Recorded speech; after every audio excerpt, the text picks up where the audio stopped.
నమస్తే శ్రీమాత్రే నమః శ్రీ గురుభ్యో నమః. మనం ప్రతిసారి అంటే నేను చర్చించే ప్రతిసారిని యోగాల గురించి చెప్తూ ఉంటాను. ఏ సమయంలో ఏ యోగాలు పడతాయి, ఆ యోగాలు ఏ ఏ గ్రహాల ద్వారా మనకి అనుకూలిస్తాయి, ఆ గ్రహాల వల్ల ఆ యోగాల వల్ల దేశకాలమాన పరిస్థితులు ఎలా ఉంటాయి, దాంతో పాటుగా మేషాది ద్వాదశ రాశుల వారికి ఎలాంటి ఫలితాలు, మిశ్రమ ఫలితాలా, శుభ ఫలితాలా, మంచి ఫలితాలా, చెడు ఫలితాలా, ఇలాగా నేను ఎప్పుడూ మీకు మీ ముందుకు ప్రతిసారి ఒక్కొక్క యోగాన్ని తెచ్చిస్తుంటాను. అయితే ఇప్పుడు నేను మీకు అందించే ఒక బ్రహ్మాండమైన యోగము, మహారాజ యోగము. అది ఎవరిస్తున్నారు అంటే కనుక మన శని భగవానుడండి. 30 ఏళ్ల తర్వాత జూలైలో 2025 జూలై 13వ తారీఖు నుంచి శని భగవానుడు మనకి ఇబ్బంది పెట్టడమే కాదు, దానితో పాటు మనకి మహారాజ యోగాలను కూడా కలగజేస్తాడు అనమాట. అయితే ఈసారి ఈ సంవత్సరము 25లో జూలై నెలలో మనకి శని భగవానుడు ఇచ్చే అపురూపమైన మహారాజ యోగము పట్టబోతోంది. అయితే ఇది ఎక్కడ ఎలా పడుతోంది అనే వివరంలోకి వెడితే కనుక, శని తిరోగమనంలో అంటే రిట్రోగ్రేట్ అవుతున్నప్పుడు ఏర్పడే ఈ అరుదైన రాజయోగము, ఈ రాజయోగము మనకి మీన రాశిలో తిరోగమనం చెందుతున్నాడు. ఎప్పుడైతే మీనరాశిలో తిరోగమనం చెందుతున్నాడో ఇదే సమయంలో మనకి శని చతుర్దృష్టి మనకి ఏ రాశి మీద పడుతోంది అంటే మిథున రాశి మీద, బృహస్పతి మీద పడుతోంది. అంటే మిథున రాశిలో అప్పటికే బృహస్పతి ఉండడం వల్ల ఆ శని భగవానుడి యొక్క దృష్టి, ఆ చతుర్దృష్టి ఈ బృహస్పతి మీద పడుతోంది. అయితే దీనితో పాటు ఇదే సమయంలో రాహు కుజులు షడష్టక యోగంలో ఉన్నారు. మనకి జూన్లో మొదలైంది కదా షడష్టకము. ఆ షడష్టక యోగం ఇప్పుడు కంటిన్యూ అవుతోంది. అది కూడా ఒక అరుదైన రాజయోగం అన్నమాట.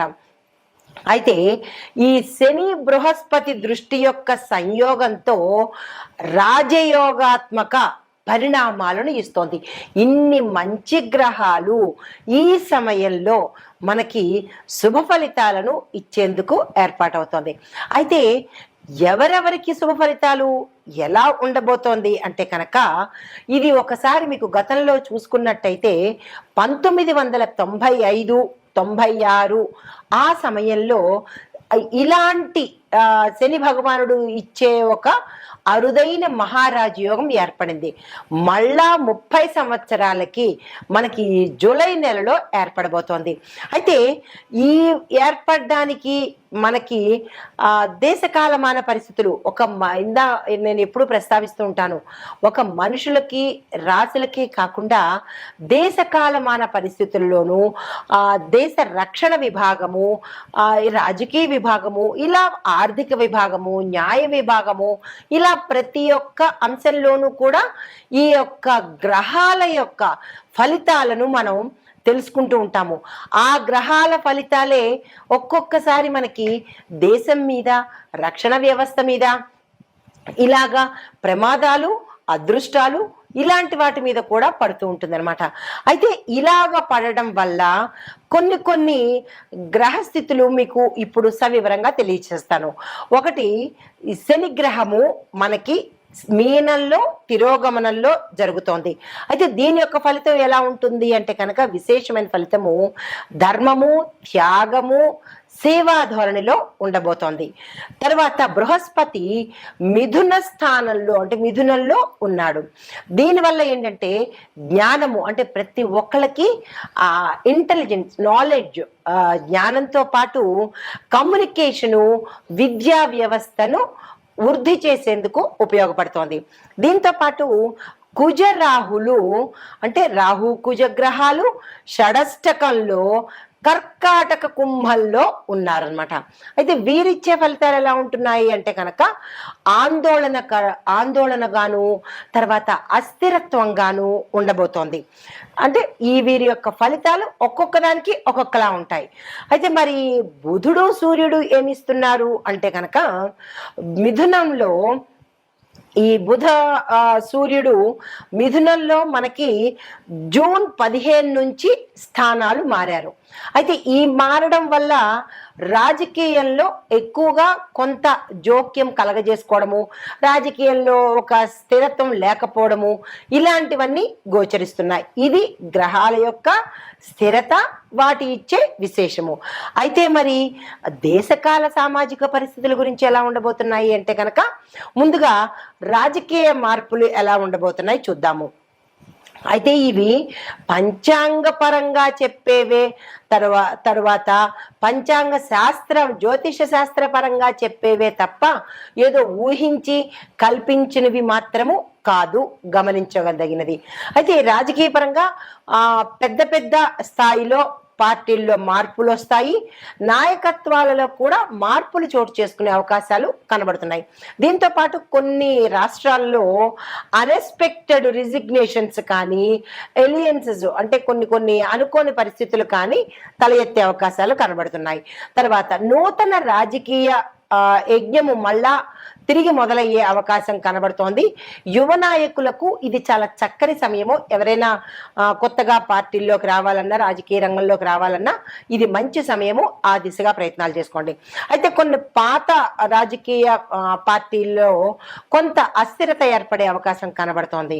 అయితే ఇంకా ఆర్థిక రంగం చూసినట్టయితే ఎలా ఉంటుందంటే దేశ ధన మూలకంగా కొంచెం మెరుగుదల కనబడుతోంది. ముఖ్యంగా రిటైల్ రంగంలోనూ, రియల్టీ అంటే రియల్ ఎస్టేట్ రంగంలోనూ, ఇన్ఫ్రాస్ట్రక్చర్ రంగాలలో కొంత మార్పులు జరగబోతున్నాయి. తర్వాత bit coin, crypto, digital currency విషయాలలో గట్టి నిర్ణయాలు, విధానాలు అమలుపరిచేటట్టుగా గోచరిస్తోంది. అయితే రూపాయి విలువ స్థిరంగా ఉంటే సరిపోతుంది. విదేశ పెట్టుబడులకు ఆకర్షితం అయ్యేటట్టుగా మనకి రూపాయి విలువ ఉండబోతోంది. అయితే చమురు ధరలు, ఇంకొక అంశం ఏంటంటే చమురు ధరలు తగ్గినప్పటికీ లోకల్గా ట్యాక్స్ విషయాలలో ప్రజల మీద భారం పడే అవకాశం కనబడుతోంది. ఇది ఆర్థిక పరంగా. అయితే మరి న్యాయ వ్యవస్థ పరంగా చూసుకున్నట్టయితే ఎలా ఉండబోతోంది అంటే కనుక కొన్ని పెండింగ్ రాజకీయ కేసులు వేగవంతంగా ముందుకు నడిచేటట్టుగా గోచరిస్తోంది. అత్యున్నత న్యాయస్థానాలలో ముఖ్యమైన తీర్పులు వెలువడే అవకాశాలు కూడా కనబడుతున్నాయి. అయితే న్యాయ రంగంలో డిజిటలైజేషన్ కూడా అయ్యేందుకు అవకాశాలు గోచరిస్తున్నాయి. ఇక రక్షణ విభాగానికి చూసుకున్నట్టయితే కనుక సరిహద్దు పరిస్థితులు కొంత పటిష్టంగా ఉండేటట్టుగా చర్యలు తీసుకోబోతున్నారు. తర్వాత అణు సామర్థ్యము, యుద్ధ డ్రోన్ల అభివృద్ధికి బలమైన చర్యలు తీసుకోవడము, టెక్నాలజీని ఇంప్రూవ్ చేయడము, ఇలాంటివన్నీ జరగబోతాయన్నమాట. అయితే రక్షణ రంగంలో చూసుకున్నట్టయితే కొత్త ఒప్పందాలు కుదరడము, మరీ ముఖ్యంగా రష్యా, ఫ్రాన్స్, ఇజ్రాయెల్ వంటి దేశాలతో కొన్ని ఒప్పందాలు జరిపించుకునేటట్టుగా గోచరిస్తోంది. అయితే వ్యవసాయ రంగం, గ్రామీణాభివృద్ధి చూసుకున్నట్టయితే వ్యవసాయ రంగానికి కొంచెం వర్షాభావము అంటే వర్షాలు చాలా అనుకూలంగా ఉండడము, రైతులకు ఊరట కలగడము, మంచి పంటలు పండే అవకాశాలు కనబడుతున్నాయి. దీంతో పాటు రైతు సమస్యల మీద ప్రభుత్వము వాస్తవంగా వాళ్ళ ప్రాబ్లమ్స్ ఏంటి అనేది చర్యలు తీసుకునేందుకు అవకాశాలు కనబడుతున్నాయి. అయితే సబ్సిడీలు, ఇంక్రిమెంట్లు, క్రెడిట్ స్కీములు మరికొంత సమర్థవంతంగా ప్రజల్లోకి తీసుకెళ్లేందుకు దోహదపడుతుంది. తర్వాత సామాజిక పరంగా చూసుకున్నట్టయితే చట్ట శాసనాలు అంటే చట్టానికి కొంత వ్యతిరేక దిశగా వెళ్ళడమో, కొంత ఉద్రిక్తత అవ్వడమో, ప్రజలకు ఇష్టం లేకపోవడమో, ఇలాంటి చర్యలు సామాజిక పరంగా జరిగేందుకు అవకాశాలు కనబడుతున్నాయి. అయితే దీంతో పాటు దేశభక్తి యువతలో కూడా పెరిగే అవకాశాలు కనబడుతున్నాయి. అయితే దీనితో లక్కీ రాసులు అంటే ఈ శని యొక్క మహారాజయోగంలో ఏ రాసులకు మనకి అభివృద్ధి కనబడుతోంది అంటే కనుక వృషభ రాశి వారికి, తరువాత కర్కాటక రాశి వారికి కన్య, ధనస్సు, కుంభ ఈ 5 రాశుల వాళ్ళకి విశేషమైన ఫలితాలు ఇస్తున్నాయి. అయితే ముందుగా వృషభ రాశి వారికి ఎలాంటి అంశము అంటే కనుక ధనము విపరీతంగా రావడము, ఆకస్మిక ధనము, ధనానికి సంబంధించినటువంటి వృద్ధి కనబడుతోంది. స్థిర చరాస్తులు కూడా వీళ్ళు వృద్ధి చేసుకుంటారు. తరువాత కర్కాటక రాశి వారికి ఏ అంశంలో అంటే అన్ని రాశుల వాళ్ళకి ఒకే అంశంలో ఉండదు. ఒక్కొక్క రాశి వారికి ఒక్కొక్క స్థానాన్ని బట్టి ఆ స్థానాల యొక్క అభివృద్ధి గోచరిస్తుంది. ఇప్పుడు కర్కాటక రాశి వారికి చూసుకున్నట్టయితే ఈ రాశిలో ఉండే వారికి రాజకీయ పరంగా మంచిగా జరిగే అవకాశం ఉంది. ఆధ్యాత్మిక పరంగా అభివృద్ధి కనబడుతోంది. అయితే కన్యా రాశి వారికి చూసుకున్నట్టయితే ఉద్యోగస్తులకు మంచి మంచి అభివృద్ధి కనబడము, ఉద్యోగంలో ఉండే వారికి విశేషమైన ఫలితాలు కనబడుతున్నాయి. బుద్ధి వికాసము అంటే వీళ్ళు మరింత స్మార్ట్గా వర్క్ చేసేందుకు కనబడుతోంది. ధనుసు రాశి వాళ్ళకి చూసుకున్నట్టయితే ఈ ధనుసు రాశిలో ఉద్యోగస్తులు, వ్యాపారస్తులు ఉన్నట్టయితే కనుక వాళ్ళకి మంచి లాభాలు వచ్చే అవకాశము, పెట్టుబడుల మీద ధనం వచ్చే అవకాశము కనబడుతోంది. దీంతో పాటుగా విదేశాలు వెళ్ళి అక్కడ స్థిరపడ్డమో లేదా విదేశాలు వెళ్ళడానికి సంబంధించినటువంటి ప్రయత్నాలు ఫలించే అవకాశాలు కనబడుతున్నాయి. తర్వాత కుంభరాశి వాళ్ళకి చూసుకున్నట్టయితే కనుక టెక్నికల్ పరంగాను, టెక్నాలజీ పరంగాను, తర్వాత కొత్త కొత్తవి ఏవైనా వీళ్ళు ఆవిష్కరించాలంటే ఇన్నోవేటివ్గా ఉండాలన్నా, ఎంటర్‌ప్రీనర్‌లో ఉండాలన్నా, స్టార్టప్ కంపెనీలు స్టార్ట్ చేసుకోవాలన్నా, వ్యాపార పరంగాను ఇలా ఈ రాశిలో ఉండే వారికి ఈ పరంగా కలిసి వచ్చే అవకాశాలు కనబడుతోంది. అయితే ఓవరాల్గా ఈ 5 రాశుల వారికి విశేషమైన ఫలితాలు ఇవ్వబోతున్నాడు మన శని మహారాజు. అయితే జాగ్రత్తగా ఉండవలసిన రాశులు ఏంటంటే మేషము, మిథునము, తుల, మీనము. ఈ 4 రాశుల వాళ్ళు చాలా చాలా చాలా జాగ్రత్తగా ఉండాలి. అయితే ఏ అంశంలో జాగ్రత్తగా ఉండాలనేది కూడా ఇక్కడ మీకు వివరిస్తాను. గోచార రీత్యా మీరు జాగ్రత్తలు తప్పనిసరిగా తీసుకోండి. మేషరాశి వారికి కుటుంబాల్లో సమస్యలు ఎక్కువగా వచ్చే అవకాశాలు కనబడుతున్నాయి. దానికి సంబంధించిన జాగ్రత్తలు తీసుకోండి. ఆర్థికంగా మీరు చాలా డిస్టర్బ్ అయ్యే అవకాశం కనబడుతోంది. అంటే ఆర్థిక ఒత్తిడులు మీ మీద రుణపరంగా కావచ్చు లేదా అప్పుల పరంగా కావచ్చు, ఏదైనా కానీ ఆర్థిక పరంగా మీకు చాలా స్ట్రెస్ ఎక్కువ అవుతుంది, ముందుగానే తెలుస్తోంది. కాబట్టి జాగ్రత్తలు తీసుకోండి. మిథున రాశి వారికి మానసికంగా విపరీతమైన ఒత్తిడి ఎదుర్కొనే అవకాశం, స్ట్రెస్ తీసుకుంటారు. అది కుటుంబ పరంగా కావచ్చు, ఉద్యోగ పరంగా కావచ్చు. ఈ రాశిలో ఉండే ప్రతి ఒక్కరికి, విద్యార్థులకు, రాజకీయ నాయకులకు, తరువాత వ్యాపారస్తులకు, ఉద్యోగస్తులకు, ఇలా ప్రతి ఒక్కళ్ళకి, స్త్రీలు పురుషులకు కూడా మానసిక ఒత్తిడి అనేది తప్పదు. దీంతో పాటు డబ్బు వ్యవహారాలు ఏదైనా మీరు చెయ్యాలి అని అనుకుంటే చాలా చాలా జాగ్రత్తలు తీసుకోండి. ఎందుకంటే ధన నష్టము, చోర భయము ఎక్కువగా కనబడుతున్నాయి. స్కాముల్లో ఇరుక్కోవడం కానీ, అంటే ఇప్పుడు ఇంటర్నెట్లో చేస్తూ ఉంటారు కదా ఫోన్పేలు, జీపేలు, వాటిల్లో మీరు మోసపోవడము, ఆన్లైన్ స్కాములు జరగడము, ఇలాగ ఏదో ఒక ద్వారా మీరు ధనాన్ని నష్టపోయే అవకాశం కనబడుతోంది. ధనపరంగా జాగ్రత్తలు తీసుకోండి. అయితే తులారాశి వాళ్ళకి చూసుకున్నట్టయితే వైద్యపరమైన ఖర్చులు మీరు చాలా ఎదుర్కోవాల్సిన అవసరం అవుతుంది. ఆపరేషన్స్ రీత్యా కావచ్చు, ప్రమాదాల రీత్యా కావచ్చు, లేదా అనారోగ్య రీత్యా కావచ్చు, మీరు ఎక్కువగా డాక్టర్కి సంబంధించి, హాస్పిటల్కి సంబంధించి, మందులకు సంబంధించి ఎక్కువగా ధనాన్ని వెచ్చించవలసిన పరిస్థితి. భావోద్వేగాలు మీరు చాలా నియంత్రించుకోవాలి. ఈ సమయంలో అస్సలు బాగాలేదు. ఉద్రేకాలకు కానీ, కోపాలకు కానీ, ఆవేశాలకు కానీ ఇలాంటి వాటికి వెళ్ళే ప్రయత్నం చేయకండి. ఇక మీనరాశి వారికి చూసుకున్నట్టయితే శని భగవానుడు మీ రాశిలోనే తిరోగమనం చేస్తున్నాడు. ఎప్పుడైతే మీ రాశిలోనే తిరోగమనం చేస్తున్నాడు అంటే కనుక మీరు విమర్శలకు గురయ్యే అవకాశం కనబడుతోంది. అది మీ ఉన్న స్థానంలో కావచ్చు, లేదా సంఘంలో కావచ్చు, మీ ఇంట్లో కావచ్చు, మీ స్నేహితుల్లో కావచ్చు, ఎక్కడ ఉన్నా మీరు విమర్శలకు ప్రథమ స్థానం తీసుకునేవారు అవుతారు. చాలా జాగ్రత్తగా ఉండండి. అయితే కోల్పోయిన అవకాశాలు ఏవైనా ఉంటే కనుక అవి తిరిగి మళ్ళా మీ దగ్గరికి వచ్చే అవకాశం కనబడుతోంది. వాటిని అందుకునే ప్రయత్నం చేయండి. అయితే లాభపడే రాశులు చెప్పాను. ఇప్పుడు జాగ్రత్తగా ఉండవలసిన రాశులను కూడా, ఏ అంశంలో జాగ్రత్తగా ఉండాలో కూడా మీకు సవివరంగా తెలియచేశాను. అయితే పరిహారాలు సూచనలు ఏం తీసుకోవాలి అనేది చివరలో చెప్తాను. అయితే శని భగవానుడు 30 ఏళ్ల తర్వాత 2025లో తిరోగమనం జరుగుతోంది. మీనరాశిలో శని భగవానుడి తిరోగమనంతో పాటు బృహస్పతి మిథునంలో 3వ స్థానంలో సంచారం చేస్తున్నాడు. అయితే ఈ యొక్క ఫలితాలు మేషాది ద్వాదశ రాశుల వారికి, ఒక్కొక్క రాశి వారికి ఎలా ఉండబోతోంది అనే అంశంలో తదుపరి రాశి మీనరాశి. ఈ రాశి వారి యొక్క గ్రహస్థితి: శని భగవానుడు లగ్నంలోకి వచ్చాడు, బృహస్పతి 4వ స్థానంలో సంచారం చేస్తున్నాడు. ఈ సంచార ఫలితాలు విద్యార్థులకు ఇది మీరు చాలా ఎక్కువగా శ్రమ పడవలసిన సమయము. ఏది ఊరికనే వచ్చే అవకాశం లేదు. ఎంత శ్రద్ధ పెడితే, ఎంత సమయం మీరు చదవడానికి కానీ మీ యొక్క పనితనానికి కానీ పెట్టగలిగితే అంత ఎక్కువగా వచ్చే అవకాశం కనబడుతోంది. చాలా చాలా జాగ్రత్తగా ఉండండి. ఈ సమయంలో తల్లిదండ్రుల, మీ యొక్క గురువుల యొక్క సహాయ సహకారాలు తప్పనిసరిగా తీసుకోండి. ఉద్యోగస్తులకు చూసుకున్నట్టయితే మంచి మంచి అవకాశాలు వస్తాయి, అందుకునే ప్రయత్నం చేయండి. కానీ ఆలస్యాలు జరిగే అవకాశాలు కూడా ఎక్కువగా కనబడుతున్నాయి. దానికి ఓర్పుగా వ్యవహరించే ప్రయత్నం చేసుకోండి. ఆర్థికంగా చూసినట్టయితే కనుక ధనం వచ్చే అవకాశాలు ఉన్నప్పటికీ నిలుపుకోవడం కష్టమవుతుంది. మీకు డబ్బులు వచ్చి పడుతూ ఉంటాయి, కానీ దాన్ని నిల్వ చేసుకోవడం కానీ లేదా జాగ్రత్త పెట్టుకోవడం కానీ అలాంటివి జరిగే అవకాశాలు కనబట్టలేదు. ఎంత ఎక్కువగా వస్తుందో మరింత ఎక్కువగా పోయే మార్గాలే ఎక్కువగా కనబడుతున్నాయి. కొంచెం తెలివితేటలతో వచ్చిన దాన్ని పట్టుకునే ప్రయత్నం చేసుకోండి.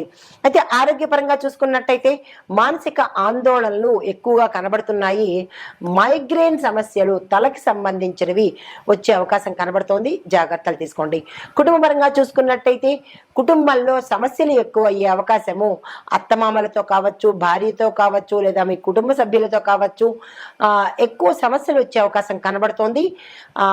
అత్తమామల నుంచి కానీ లేదా మామగారి దగ్గర నుంచి కానీ ఆస్తుల గురించి మీరు ఏదైనా ప్రణాళికలు వేసుంటే అవి ఉల్టా అయ్యే అవకాశము, తిరగబడే అవకాశం కనబడుతోంది. ఇల్లు వాకిళ్ళు కొనుక్కోనే అవకాశం ఉంది, కానీ జాప్యం జరిగే అవకాశం కనబడుతోంది. దేని మీద ఎక్కువగా ఆశ పడకండి, మీ కష్టాన్నే నమ్ముకునే ప్రయత్నం చేసుకోండి. రాజకీయ పరంగా చూసుకున్నట్టయితే కనుక ప్రజలకు దగ్గరయ్యే అవకాశాలు చాలా ఎక్కువగా కనబడుతున్నాయి. నిజాయితీగా చక్కగా వ్యవహరించే తీరును ఏర్పాటు చేసుకోండి. అయితే కరుణ సేవాభావంతో మీరు ట్రాన్స్పరెంట్గా ఉండగలిగితే ప్రజలకు కానీ అధిష్టానానికి కానీ మరింత దగ్గరయ్యే అవకాశాలు ఎక్కువగా కనబడుతున్నాయి. అయితే మీకు చెప్పదగిన పరిహారము: శనివారం రోజు ఉపవాసం ఉండండి. మద్యము, మాంసము, బ్రహ్మచర్యము అంటే మద్య మాంసాన్ని తీసుకోకూడదు, బ్రహ్మచర్యాన్ని పాటించండి. శివుడి పూజ చేసుకోండి. సాయంత్రం అంటే స్నానానంతరము అంటే ఉదయం స్నానం చేసిన వెంటనే నీలిరంగు కానీ నలుపు రంగు వస్త్రాన్ని ధరించే ప్రయత్నం చేసుకోండి. నమస్తే. అయితే ఇప్పుడు ఈ మేషాది ద్వాదశ రాశుల వారికి ఈ శని తిరోగమనంలో మీరు ఏం చేసుకోవాలి, మీ యొక్క బాధలకు ఎట్లాంటి మంత్రం చదువుకోవాలి అనేది తదుపరి రాశి మీనరాశి. ఈ రాశి వారికి శని తిరోగమన సమయంలో నేనిచ్చే మంత్రము ఓం గ్రాం గ్రీం గ్రౌం సహ గురవే నమః. ఈ మంత్రాన్ని 108 సార్లు చదివే ప్రయత్నం చేయండి. అయితే ఈ మంత్రం వల్ల వచ్చే లాభాలు ఏంటంటే కనుక విద్య, భావ ప్రకటన అంటే కమ్యూనికేషన్ స్కిల్స్ పెరగడము, దీంతో పాటు మీరు ఏమనుకుంటున్నారో అది చెప్పగలిగే ధైర్యం రావడము, సంతాన సంబంధిత ఫలితాలు. నమస్తే. మీ ఇష్టము. ఇప్పుడు జప విధానము, ఇందాక నేను మంత్రాలు చెప్పాను కదా, ఆ మంత్రాలు ఎలా చదవాలి అనేది కూడా చెప్తాను. సంతృప్తికరంగా మీరు చదువుకునే ప్రయత్నం చేసుకోండి.